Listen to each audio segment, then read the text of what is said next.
బ్యాగ్లను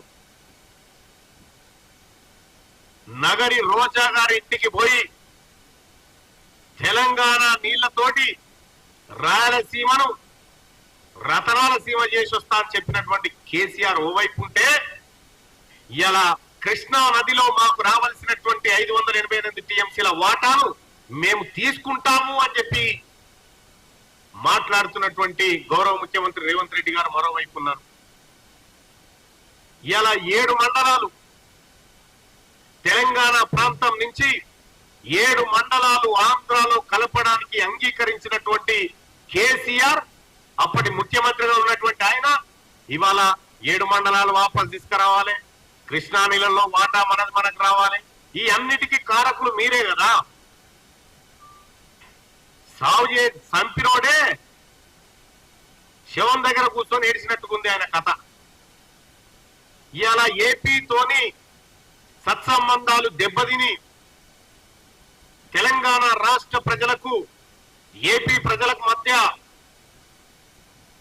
నిత్యం ఏదో గొడవ జరిగే విధంగా కేసీఆర్ గారు ఆ రోజు వ్యవహరిస్తే ఇవాళ ఇరు రాష్ట్రాల ముఖ్యమంత్రులు మళ్ళీ అన్నదమ్ముల వలె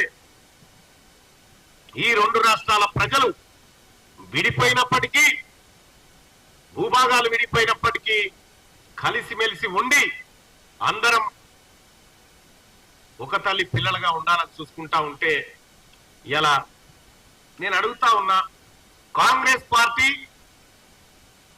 మిలాఖాత్ అయిపోయింది అని చెప్తా ఉన్నారు. సిగ్గుండాలి మాట మాట్లాడడానికి. పార్టీలు వేరు, ప్రభుత్వాలు వేరు. కాంగ్రెస్ పార్టీ ప్రభుత్వం తెలంగాణ ప్రజల ఆకాంక్షల మేరకు పనిచేస్తుంది, తెలంగాణ ప్రయోజనాల కోసం పనిచేస్తుంది. కానీ కేసీఆర్ గారు మీరు ముఖ్యమంత్రిగా ఉన్నటువంటి సందర్భంలో నీవిచ్చినటువంటి కాంట్రాక్టులు, నువ్వు చేసి పెట్టినటువంటి దోపిడంతా ఆంధ్ర నుంచి మనకు రావాల్సిన వాటాలు అనడం వదిలేసి ఇక్కడున్న సంపద అక్కడ దోచిపెట్టినటువంటి మీరు ఇవాళ కాంగ్రెస్ పార్టీ నిబద్ధత గురించి, కాంగ్రెస్ పార్టీ పాలన గురించి మాట్లాడడం సిగ్గుచేటు. ఇంకా